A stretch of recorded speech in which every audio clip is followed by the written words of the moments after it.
Please tell me when you do. Hey everybody, HK7335 here on my first YouTube live stream ever. If you've actually made it here, thank you so much for joining me. And yeah, we're going to have some technical difficulties probably. We're going to have some things that are less than ideal, but they will get better as we go. And this is our first time. I used to stream on Twitch a while ago, and it's been a while since I've opened up OBS. I currently have Streamlabs, and I'm thinking about switching over to regular OBS because it seems like there's a lot more people running that, but I don't really know. I'm going to check it out at any rate and see if it's a little better. I know that Streamlabs is actually based off of it, so, you know, maybe the development is going into OBS and then Streamlabs is just kind of piggybacking off of it. At any rate, we're going to do a video today on the computer. Woohoo, something different for a change. So I'm here in Blender, and I'm going to make some new custom supports for this gunny helmet. You know, I've had a lot of people ask me about custom supports. They've seen videos of my helmets printing, and they're like, what are those? What are these? You know, what slicer makes these? Well, the answer is there isn't any slicer that makes these.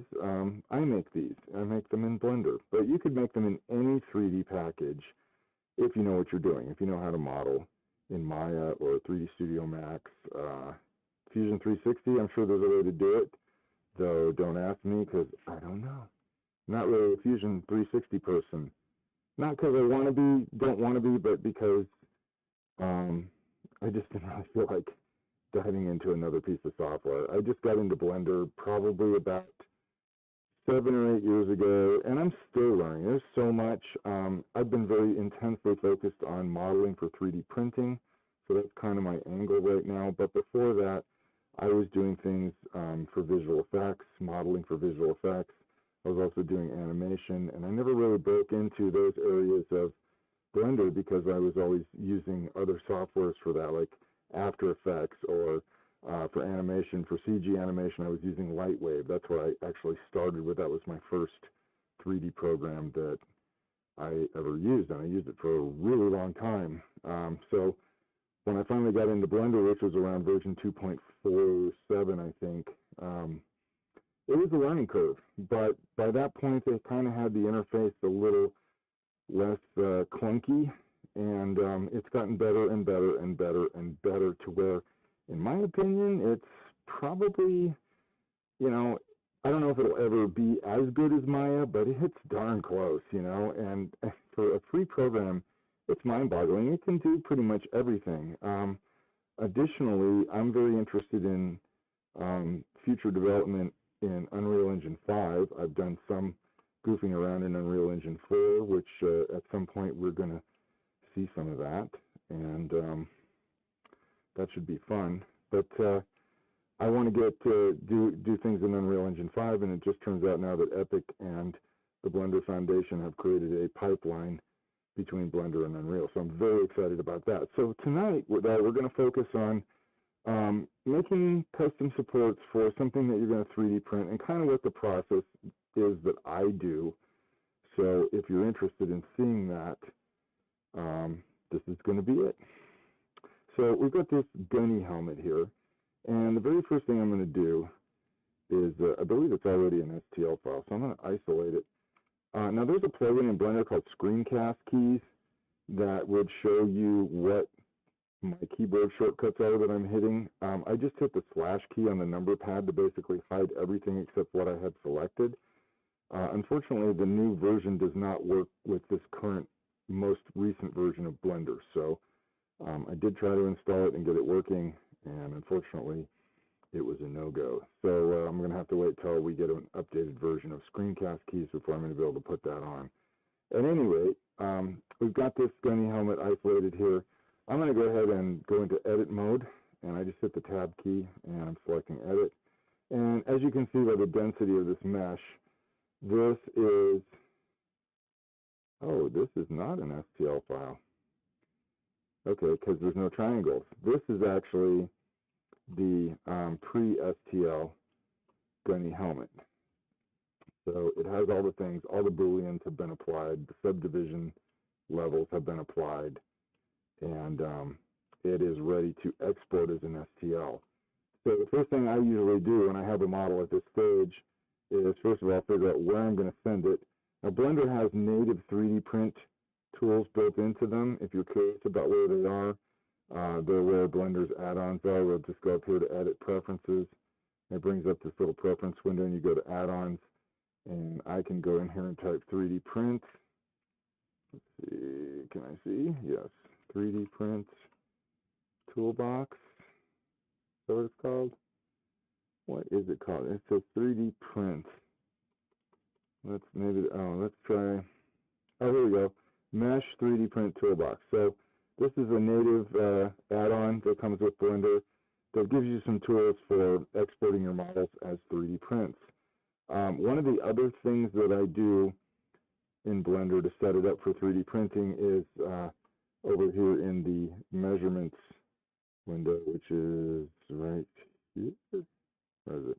Oh, it's probably right now. Where is it? Is it right here? Okay. Yeah, here's the nuts and bolts window, basically. That's what I call it. So you got unit system metric. I have mine set to 0.001, which is millimeters. But I don't have any issues with things exporting at the correct size. Everything comes in to the slicing programs at the correct size, so it's very helpful. Unfortunately, it's not Blender's default setup, so if you need to do tutorials that are using the default Blender measurement system, then you might want to have a second copy of Blender running somewhere that utilizes that. Of course, you can always set it back, to the defaults. It's not a big deal, but because I do so much work for 3D printing in Blender right now, I just leave it set up this way. It's easier for me to do this. So I can see right here that I've got this native model, and for this, first I'm going to save this as a different name. We'll call this Basic 01, call this YouTube, just for fun. All right, YouTube, boom. So we'll save that. And let's see where this is going to export to. Just quickly, this is the panel for 3D printing. And you can see we have a thing that checks, we've got volume, we've got area, we've got the solid model. We've got a lot of different settings, most of which I don't even pay any attention to. I'll show you what I do here in a second, but the first thing I want to know is, where is Blender going to send this thing when I export it? So let's find out. So right now it's going into a folder that's not bad. Let's back out of this one. Yeah, we'll call this the YouTube version, because I'm not sure if I'm going to keep this or not, but we will illustrate.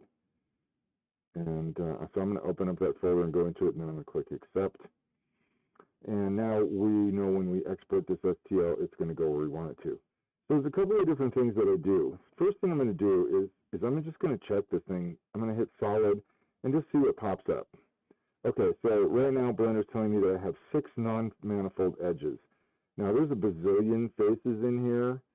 I'm going to go ahead and click on this and just see if I can kind of see where they're at. It's kind of showing me, why does it say 6, but it looks like there's like tons of them lit up.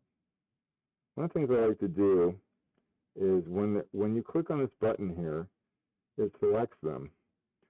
And you can actually just hit the move key, which is G, and just kind of drag around and see what climbs out. Okay, so there's something right there. What I like to do is see if I can fix it. If I can't, or I'm just like in a hurry and I don't want to spend too much time. Okay, here it is right here. So it looks like we've got some points. So I'll hit edit or tab and go into vertex mode.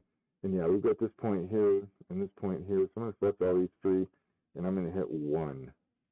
Now what enables me to join these points in this order like this so easily is a plugin that is free called Mesh Machine. And Mesh Machine is amazing. I will showcase that on a later video because I'm still learning about it, but there are some really cool things in here that you can do with it. Okay, so you can see the way these are lighting up that we're getting an edge here that doesn't belong. So this could get very tedious and time consuming to try to fix this way. So fortunately, Blender actually has some tools, but it has this cleanup tool first, so I can go make manifold. But before I do that, I'm going to use another tool in Mesh Machine, which is assigned to my 3 key, that's called Mesh Cleanup. And it's going to go through, and I just hit the 3 key, and it's going to look at this whole mesh, and it's going to find things that are wrong. Okay, this removed a bunch of stuff. This little window pops up right here that has different things that you can set it for to look at. So I usually hit it like 3 or 4 times until I get a green message that says nothing to remove. So it's still taking stuff out. And most of the time it gets everything. Okay, it just said nothing to remove. So now, as a final thing, I'm going to hit solid again. And as you can see, everything is good. Non-manifold edges is 0. Just for safety, I'm going to click Make Manifold. And that's going to go over the whole mesh, and anything that it finds that's not right, it's going to fix. And it actually does a really good job. I'm actually quite impressed with how good a job it does. I have not gotten any weird geometry back after doing that. So now I'm back in object mode. I just hit the tab key and selected object, which is, you can see up here, I'm in object mode. I can't edit the mesh now at this point, but I can move the geometry around. Before I do this, I'm going to remove this guy here, this little registration. This is something that I needed when I was slicing in Simplify 3D, because I would bring the model in with the custom supports, and sometimes Blender would misalign them. Not Blender, but Simplify 3D. Let's delete the faces. Let's see. Okay, so I'm hitting Control L to select everything that's linked. And I'm going to hit delete and faces. You can also hit the X key. Okay, so now we should be good. We're going to go back into object mode, and we're going to export this. And it'll give me a little message down here letting me know that it's done that. So now you can do this in any slicer, and I'm currently using Prusa slicer, getting everything that I had in Simplify 3D over into Prusa slicer as I need to. But I found that doing a mesh check in Simplify 3D is really quick and easy. I think I have, let's see here, where is it? Where are you, Simplify 3D? Why can't I see you? Let's go into here. It's probably right in here. Yep, there it is. Okay, so let's see. All right, so what I'll do is, being in here in Simplify 3D, I'm going to go ahead and find that object that I just saved, which is going to be over in here. And armor. No, I don't want to be an armor. I want to be in helmet. There we go, helmet. Mando Commando. That's what I originally called the gunny helmet, was the Mando Commando. Stupid. All right. Let's see. We're going to go into blends, production. Was this a maker's model? Maybe STL. Let's see. Okay, sometimes I have a hard thing. I've got some deep directory. So I'll just open this thing up here, and I'll just highlight this and copy it. And then I'll cancel out of that. And now I'll go over to my Explorer window, and I'll just paste it in. And blammo, we're right where we need to be. Now, I'm going to bring Simplify 3D back, which, here it is. No, that's not it. Where is it? Where are you, Simplify? Oh, here you are. Okay, so we actually got 2 open right now. Let's just go with this one. And so what I'm going to do is I'm just going to drag and drop this guy in here. And while it's highlighted, I can go up here to repair, and I can say, identify non-manifold edges. Okay, so see, even though we went through all of that stuff that we just did, it still found some non-manifold segments, and these will probably be created when Blender turned this into an STL file. STL is a really old file format. It's really kind of crappy, actually, but it's currently the one that Blender exports to. They don't have some of the newer versions yet. And you know what? It's not a problem. And it's a little more time and effort for me to get this thing manifold, but not much. So as you're going to see. So right now we've got this here. I'm just going to go ahead and delete this out. We'll delete this out of here too. Because once we get it manifold, the model's good, and we don't have to do anything else to it. So let's go back into Blender. This is right here. And we're going to hide all of this stuff. Going to hide this. And now we've got this folder called STL check. So I'm going to go in and bring in the STL file that we just exported. So I'm going to go import STL. And we'll just do this. Again, we'll just paste this address in, and we'll import. So now the STL file will come through that we just saved. And we're going to do exactly the same thing on it. But this time, now we've got an STL, so it's probably not going to create any more problems after what it's already done. So if we click solid, we'll see we've got 15 non-manifold edges. So we're going to go into edit mode. We're going to use Mesh Machine to help us get this thing finished quicker by just hitting the 3 key. This is a feature of Mesh Machine where it goes in and cleans up meshes and finds problems with meshes that it can clean up. We're going to hit it like 2 or 3 times, maybe 4, until we get the green message that says nothing to remove. And the only thing I wish Mesh Machine would do that it doesn't do right now is leave the dialogues up a little bit longer. They come and go so quickly. And I haven't found a way to do that. Okay, we're still removing stuff.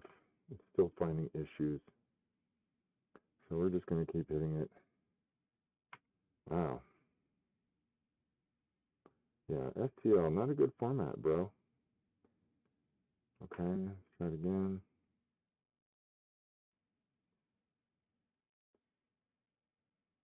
Okay, we're getting lower and lower in terms of problems. So it is fixing things. It doesn't usually fix everything at once. Sometimes it has to fix something before it can fix something else. So you have to just go through it a few times. This is something I learned because usually I just hit it one time and I thought, oh, cool, it's good.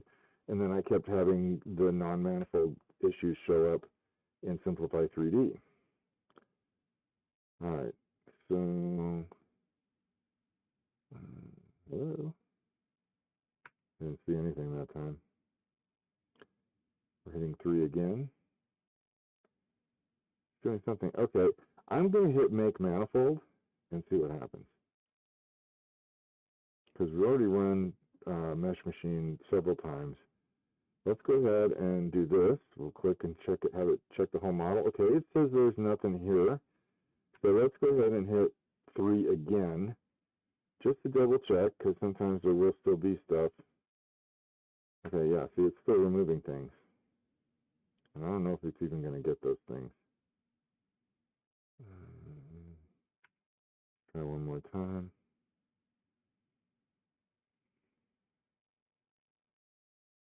Ah, there we go. Nothing to remove. Now, just as a safety, I always hit Make Manifold one more time. And then we're going to export this model.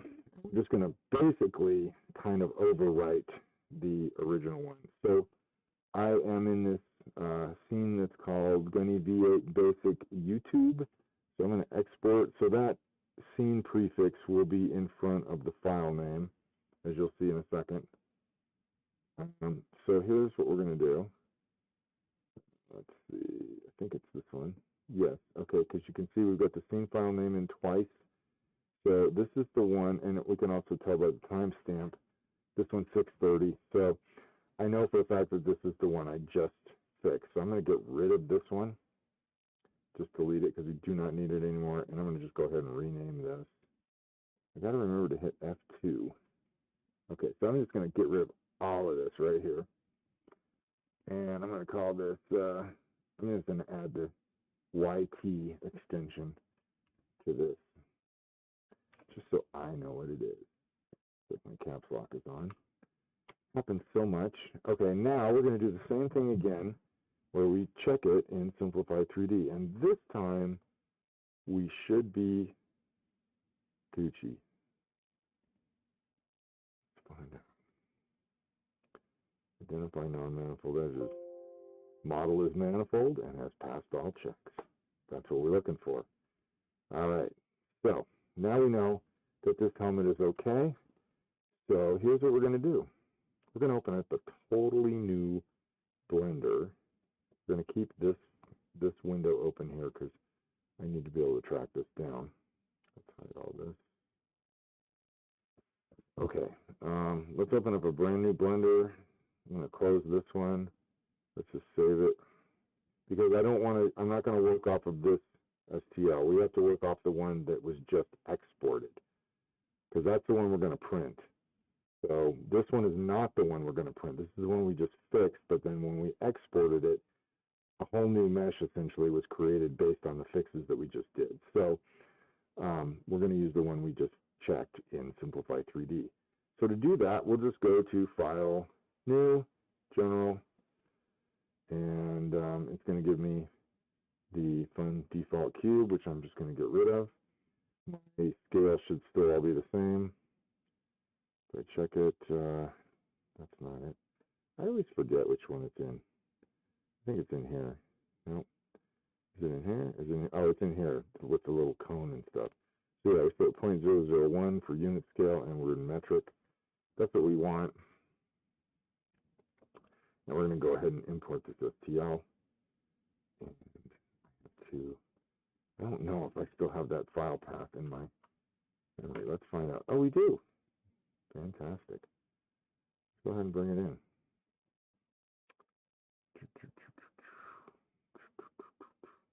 Okay.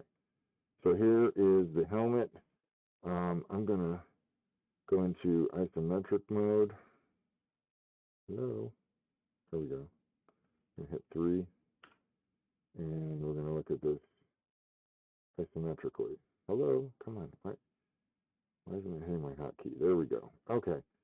So this is the orientation that I have been printing helmets for a few years now. I just recently realized that if I took the helmet and rotated it, I'm going to hit R, and I rotate it back like this, some interesting possibilities open up in terms of supports. So I'm going to move this forward a little bit so it's a little more centered. You always want to keep some clearance. This is 0 right here, so you could say this is your print bed, this yellow line. This is also the y-axis. Okay, this is the x-axis. You can see that up here. We've got this little gizmo that follows us around and lets us know where we're at. So, yeah. So here we go. Now we just spent all this time getting this thing in here, and we're going to make some custom supports. So we'll just start with the bottommost edge. So we're going to go into edit mode. And what we want to do is we want to grab all these faces down here. We're in vertex mode, so we're going to go into face mode. And we'll get some tools that make this much, much easier. Oh, first thing I need to do is fix my view. Right now I'm at clipping of 10 meters. I want to go down to 1, and I'm going to set this to 0.0001, and then I can really zoom in on stuff if I need to. But I'm going to just select some of these faces here. Just, you know, a few at a time. Don't have to get too many of them, just a couple here and there. And we'll see what we get. We're gonna tell Blender to select everything that's linked that's flat. So it's going to look at planes, flat surfaces to try and connect my selections together. So I'm just trying to help it out a little bit by not having too much distance between the faces. I'm going to go here to select linked flat faces. And you can see it pretty much got everything except for this. Oh, did it get that? I can't tell. Kind of looks like it didn't get that. No, it did not get that. Okay. Let's fix that. Okay. So select link, flat faces. All right, so here's the theory about custom supports, okay? This is how it works. One day I was printing something, I think it was a chest plate, and an entire layer failed to print. Just, I mean, I think I got some infill so it didn't just like fall apart. And I've actually had this happen on helmets too, where just for whatever reason, a layer doesn't print right. So you get this gap. Well, my layer height is 0.2 millimeters, okay? So the interesting thing that happened is when this print was done, I was like, well, let's just see how strong this is, if it's any good, because maybe I could just patch it. And I basically just, grabbed it from the top and the bottom and started applying some force, some shearing force, and with very little effort, it came apart. And what was really cool is the surfaces between the brake looked really, really nice. And I was like, whoa. So what if I actually did deliberately put a gap between the thing I wanted and some other geometry? And that's where the whole idea of custom supports came from. So here I go. I've got these faces selected, okay? So the first thing, oh, you know what? I need to save this. I don't know if that's going to show up or not. If I'm even going to be able to see that. Let's just keep going. So I'm going to go ahead and duplicate this selection by hitting Shift-D, and then I'm going to hit Z, and this way I can just move it.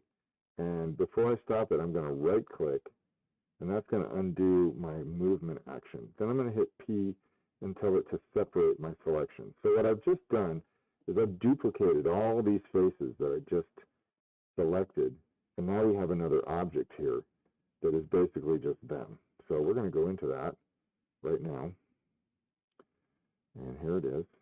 So we're going to go into this object here, and we're going to select all. I just hit A, by the way. Hit the A key, and that brought up that window. So I'm going to go and hit the G key and the Z key so I can constrain my movement on the Z axis. And I'm just going to move it just a little bit because I'm only going to go down 0.32 millimeters. Okay? That's the gap I want. And that gap has come about through trial and error. Now I have 3 different printers, FDM style printers that I use. Most of my printing is done on our artilleries, our sidewinders. We have 2 X1s and 2 X2s, and they do a really good job for the most part. But recently, I got an Anycubic Cobra Max because I want to be able to print bigger stuff. And we also have a couple of Ender 3s which have both been down for the better part of a year now, and we just haven't had time to sit down and fix them. I bought some aftermarket stuff for both of them, and it seemed to actually make the problem worse. So anyway, you're going to get different effects based on the printer that you're on.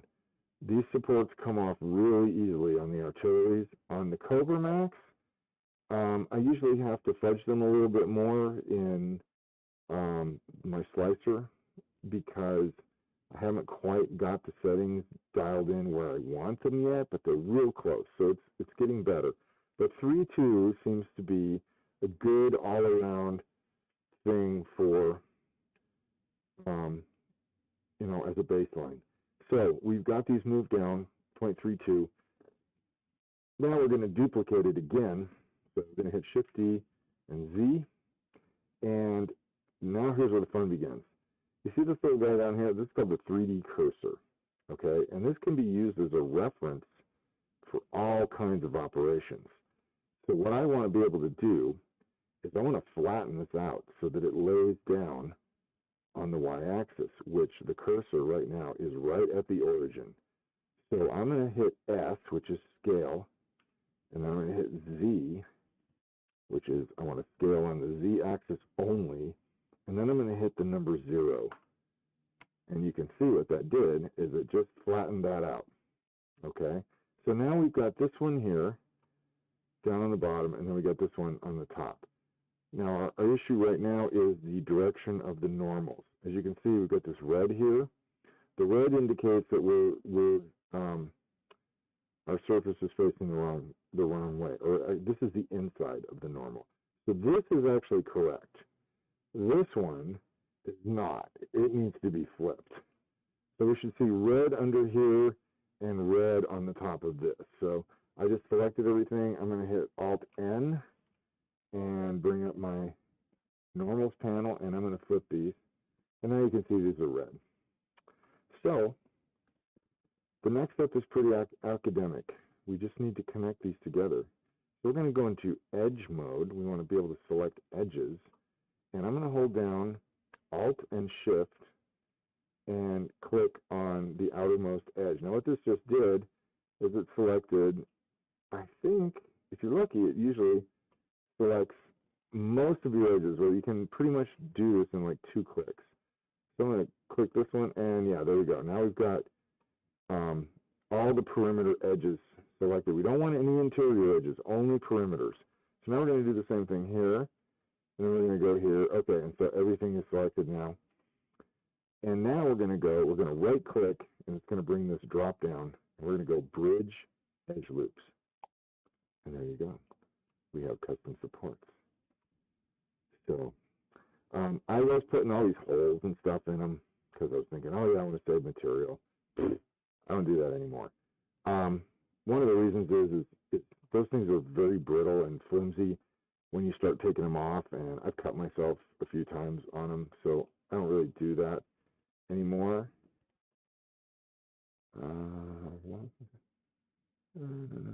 Right, okay.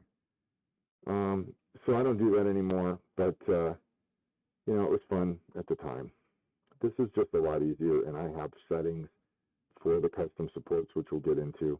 We're not going to do all the supports for this helmet because there's a whole bunch for the eye line, and this is a really complex one because it has this very heavy brow ridge here, which is, you know, a little bit problematic, but we've licked it. And by tilting the model back, we're now coming up, because you always got to think, when you're 3D printing, you're making horizontal lines. You're making a stack of plastic that's all flowing horizontal, okay? So you always want to think, okay, how is this going to print? Well, it's going to be like a staircase, going up a staircase. This isn't a very steep staircase. This is more of a gradual staircase, something around probably 27 degrees, I'm guessing. Maybe 30. It's almost 30 degrees, pretty close. And that's not bad. That does not require as crazy of supporting as you'd think. Now, this back here, this is going to be, like if we look at this from the side view, by hitting the 3 key, this is almost, you know, completely horizontal. It's got a slight incline, but not enough to where it's not going to be a problem. So we would be selecting these faces also and making some kind of a custom support. Probably just one that comes all the way down to here. They print really fast, so it's really not that big a deal. It's not like the other supports that really just seem to take forever and just chew up the surface of your model. Okay, so what we want to do right now is we're going to go ahead, and I want to actually check and make sure that what I just made is manifold. So I'm going to go into 3D print here, and we're just going to run a check on it, and everything's coming up good. We're going to hit the 3 key, and it says nothing to remove, so we're golden. So we're going to go ahead and connect this to our model, which we also know is manifold, and we're going to select this first. Then we're going to hold down Shift and select the helmet and hit Control J, and that joins them together into one object. All right, so now we're going to export this to, let's see if we still have this file path. I will be amazed if we do, but you never know. We do. Oh my gosh, that's awesome. Okay, so we're going to change this to YT, and since we put custom supports on it, and we also know that it's been quality checked, I'm going to put in my suffix, which is QC, for quality check, and CS for custom support. Okay, so now we're going to go ahead. We've got our file paths for export, and we've already checked everything. We know this model is manifold, and it probably will not mess with the geometry here. Again, it will mess with this. It's going to triangulate this, but that shouldn't be a problem. We are going to double check it just to be sure, but we're going to go ahead and export it right now.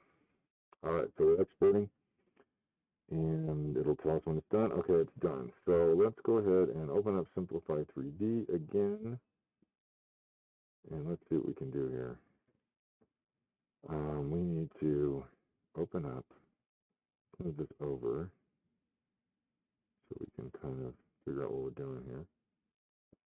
Okay, here it is, right here. Let's go ahead and rename this so it doesn't have untitled in front of it.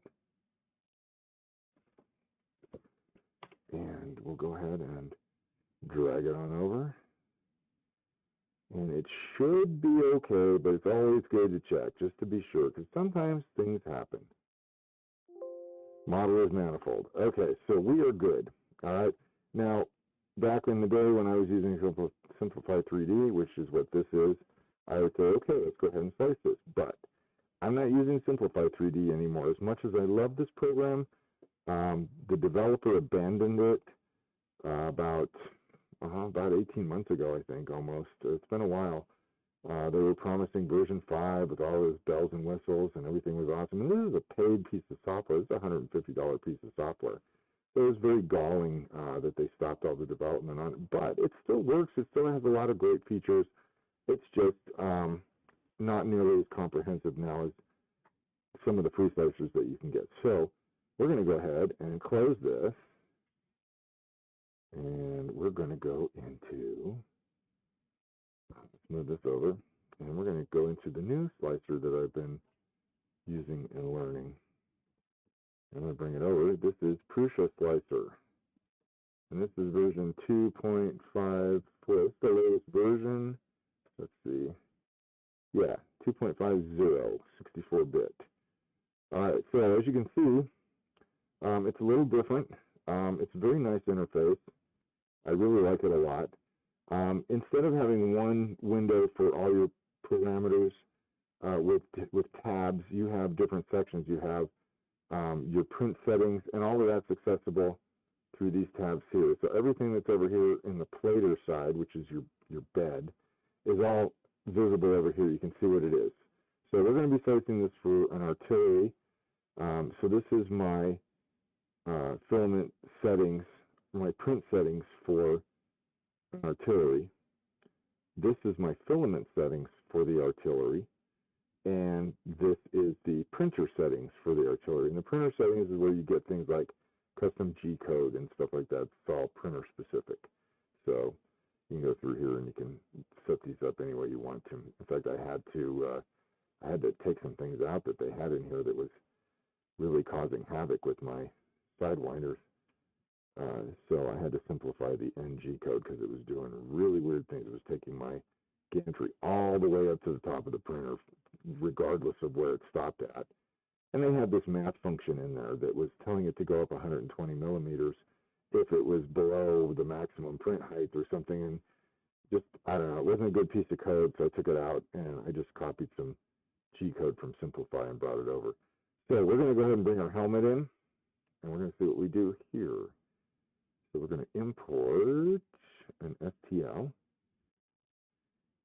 and let's see, cross our fingers that our thing is still good, and lo and behold, it is. So we're going to bring it in. All right, so the first thing you might notice is the helmet doesn't quite fit. It's also facing backwards, okay? So what's nice about this slicer here, and I think Kira has this too, is that it shows you, where you are. I mean, it gives you this little coordinate axis right here, which is definitely helpful. And if you didn't have the graphics, you really need that. But the graphics here tell me that this is the front of the build plate, this is the back, this is left and right. So our helmet right now is currently facing back, and I don't want that. It's also, if I use number keys, I believe, yeah, you can see orthographic views here. that show you what the helmet's doing. So we're going to fix that. Something like this, what we're going to want to do is we're going to want to just rotate the helmet. So we'll go over here to rotate, and we're going to just rotate this guy like so. And see, it lights up, letting you know that it's Gucci. It's in there, it's happy, it's on the bed, it's not hanging over anywhere, and you're basically ready to start doing whatever you want to do. Now, Prusa Slicer has some really cool things in it, and I think Cura might have some of these things too. I don't know. I really don't know a lot about Cura, and I'm not really going to start learning Cura, so if you're a Cura person, probably not going to be able to help you because I don't like Cura, and this is free too. And I personally think, and this is just my subjective opinion, this is a better piece of software. But you know what? Development is always going back and forth between these programs. So today it's great. Tomorrow it might not be as good as this. But this is a seam painter. I can tell the slicer where I want the seam to be. I want it to be inside the helmet. So we're going to just bring it down like this. It kind of just comes down from the top and goes down into the custom supports and bypasses this little opening for the rear vent. So now our seam's in there. Our next step is we've got this as one object right now, and it's showing that we have a paint on seam. But the problem is we want to apply independent settings to the custom supports that we just made. So how do we do that? Well, you've got these two options up here. You've got objects, split to objects, and split to parts. Here's the difference. If you click split to objects, it's going to decide that these custom supports are an independent object, not associated with this model. They're just another model on the build plate. We don't want that. The reason why we don't want that is it's going to change the orientation of this part in relation to this part, and that would be bad. So we're going to go split to parts. So what that tells the slicer is that everything on the build plate is integral to each other. In other words, they have a relationship. So we want to keep that relationship. So we're going to go split to parts. Okay? So now you can see we have the helmet, which I believe is lighting up green right now. And then we have the custom supports, which are now lighting up green. So now if you have a lot of custom supports, like we're going to need custom supports for the eye line on this. We would need custom supports for this back end. There is a way to connect everything together or to connect a lot of things together so you don't have, because if I had everything here separated, and believe me, I've done this, this is how I learned this, if you say split to parts, you could end up having 20 things in this list. Now, it's not a big deal. Everything's going to work just fine. It's just a little more tedious and clunky on this end. Once you slice it, it doesn't even matter. But, you know, for just dealing with it and getting it done quick, you know, when you've got all your presets and everything, it's really nice to have your supports be in 1, 2, maybe 3 different chunks so that what we're about to do goes a lot faster. So we've got this selected. The custom supports are selected. Unfortunately, there's no way to rename this, so I can designate that that's exactly what this is, but I know what it is based on the color. So I'm going to go ahead and do that. I'm going to right-click on it, and I'm going to select Infill because I want to change the infill settings. And then I'm going to select this again, and I'm going to right-click, and I'm going to go to Layers and Perimeters because I want to change that as well. Those are the two primary things that I change for my custom supports. So I don't need 15% fill density for a custom support. I'm going to change it to 3. I'm also using this gyroid fill pattern, which I'm actually liking quite a bit. I used to use the honeycomb. It served me well. Honeycomb is a very stable structure invented by bees, and at least that's what I like to think. And it's great, but the gyroid is really cool. It doesn't cross over itself when it's printing, and it seems to use a little less material but offer greater strength. So I'm going to select my layers and perimeters now. When I was in Simplify, I did 2 bottom, 2 top, and 1 perimeter.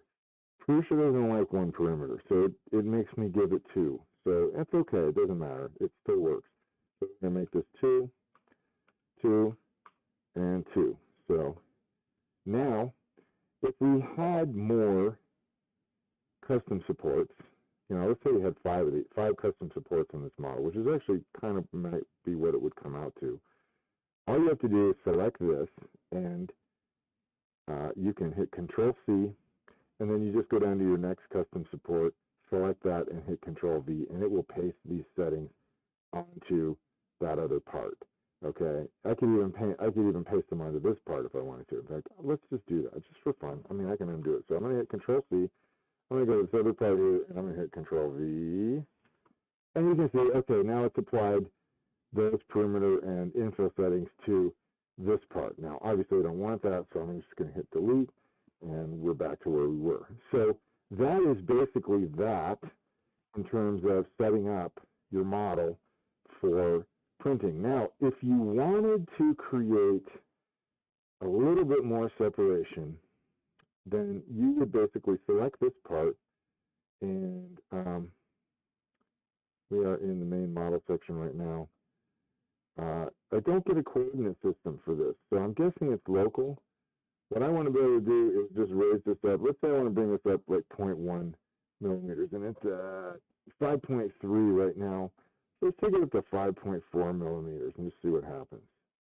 Okay, so we're going to say 5.4, and you can see it just bumped it up just a tiny little bit. So if you are on a printer that doesn't have really good tolerances, in other words, the ability to accurately print parts, with a very low margin of error, then you may want to do this. You may want to separate your supports, give them a little more separation. And you don't necessarily always want to do just Z.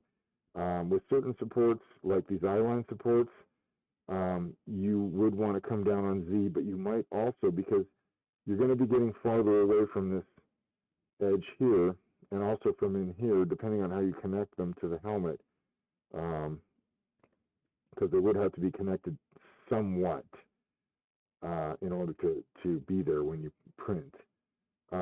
You might have to move them in the Y-axis as well. You probably would never have to move them in the X.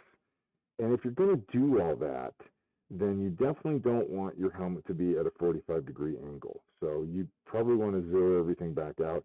That would be easy enough to do. You just select this, and then you can reset your rotations back to where they were when you started. And even though Prusa is going to say it's not happy with the fact that the part's hanging over the bed, it's still going to let you manipulate it.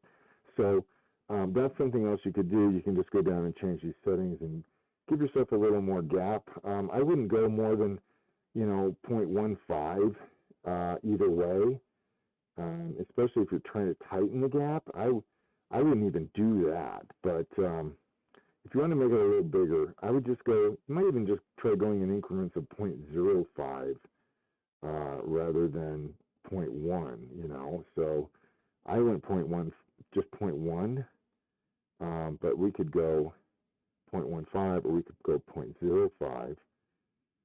And that's just going to be a smaller change, and that might actually be better. Because if you go too low, obviously, then you're going to have too big of a gap, and you're going to get some drooping and some things you don't want.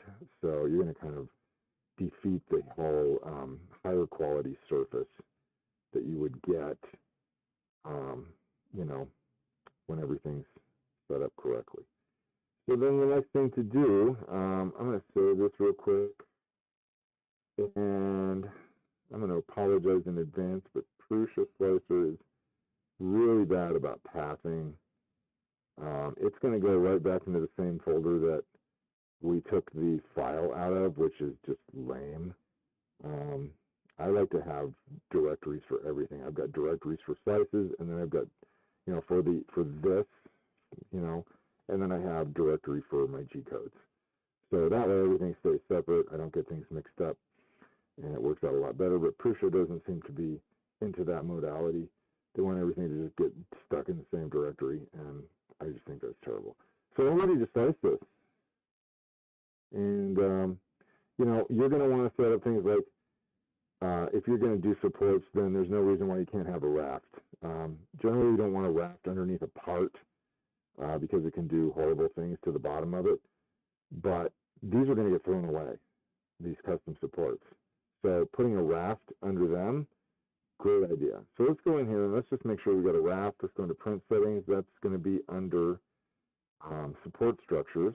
You can see raft.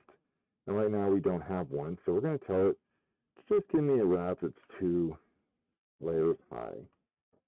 And let's see if we have a skirt. We really don't need a skirt if we're going to do a raft. So I'm going to set the skirt to 0 because we don't need that. And we're not doing any other supports. So I have this support set for support enforcers only. And support enforcers are like the theme. You can go in with a paintbrush and you can tell it, I want supports here, I want some supports here. And then you go in and dial in your support settings and it will print supports where you put them and where you painted, and only where you painted. Okay? So if you didn't paint anything, then it's not going to draw any supports. And that's what's happened here. We haven't painted anything, so we're not going to get any supports. We're going to go ahead and slice this. I've been having this problem with Prusa slicer crashing when I go to slice. So we're going to just save the project real quick. And then we're going to slice it and see what we get. We're almost done here. So we're going to go ahead and slice it. It's going to take a moment. So we'll, just see what happens.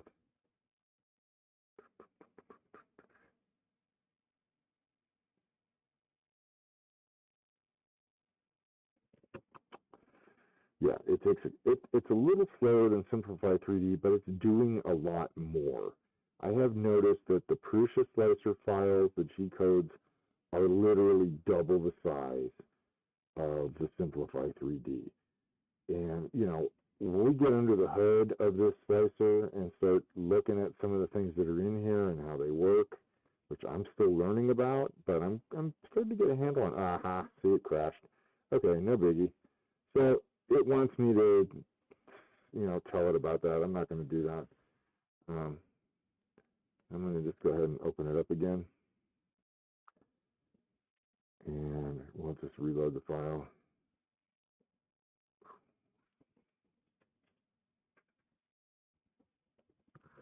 And let's go ahead and slice it again. It's got all the same settings. Everything was saved. We saved right before we tried to slice it, so it's totally up to date. So we'll go ahead and slice it again. This time it should work. I've noticed sometimes if it's been on for a while or if we goofed around in it too much, it makes it kind of twitchy, and then when you go to slice it, it crashes. But when you reload it and slice it again, it seems to be fine. Fingers crossed. We are running streaming software right now, so that might be impacting it. I don't know. Hopefully not. But I just wanted you guys to see what this looks like when it's sliced and kind of how all the information that you get from it. So let's just give it a second. Here we go. First we'll see a yellow version of it, and then it'll turn orange when it's done. Still generating code right now.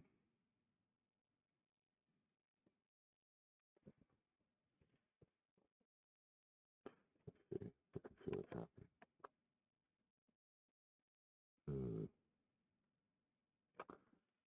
Yes, it's doing something. It hasn't crashed yet. Please don't crash. Don't crash. Don't crash. You don't crash, okay?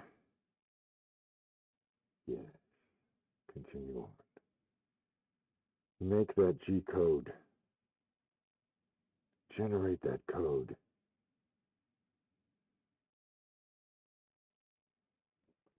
The color is generating.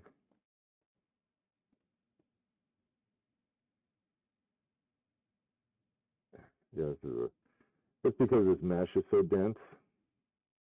I don't think it's making any supports. I hope it's not making supports. Be bad. Usually when it's taking this long, it's because it's drawing supports.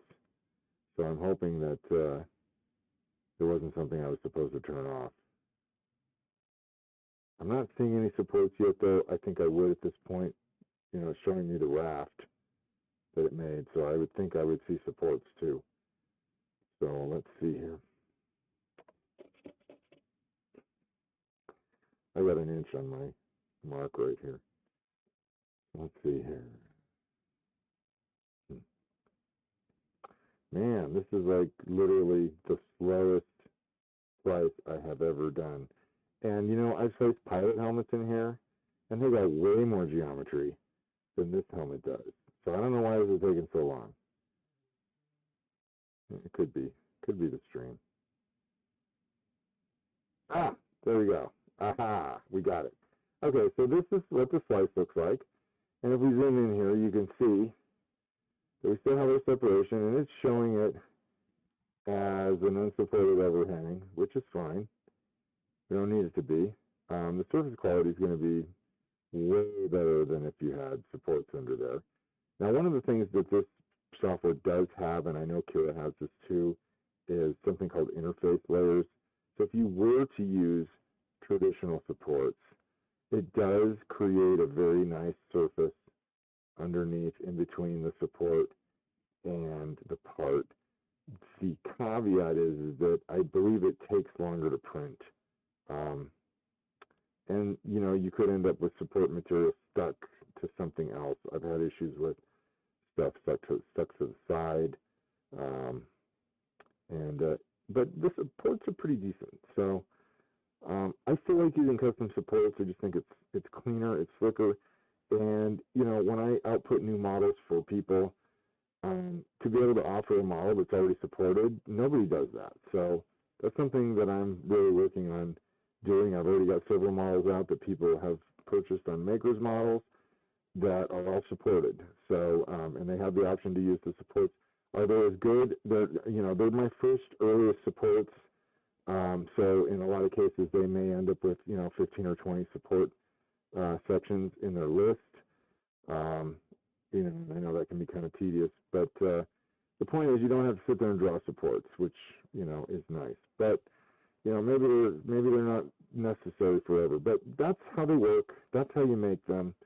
And I figured I would share that. I was going to do like a paid video where, you could buy a video from me for $5 or something and learn. I'd teach you how to do this, but I thought, that's kind of lame. Let's just do a stream and talk about it, and I'll show it in real time how I do it. And, maybe it'll help some people. So anyway, that's pretty much it.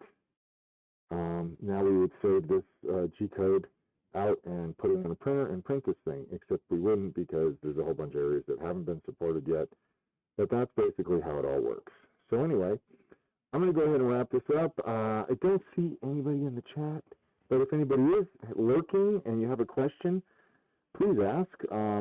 I'd be happy to answer your questions. If you see this video later and you want to ask me questions in the comment section, please do. I will do my very best to answer you, and I look forward to hearing from you. So at any rate, that's custom supports in a nutshell, and we'll probably be going over some other things next week, and hopefully this YouTube thing is going to become something that works a little better than Instagram and can get more information out to more people. So we'll see how it goes. But anyway, if you are watching, thank you for lurking. And this is HK7335 signing off.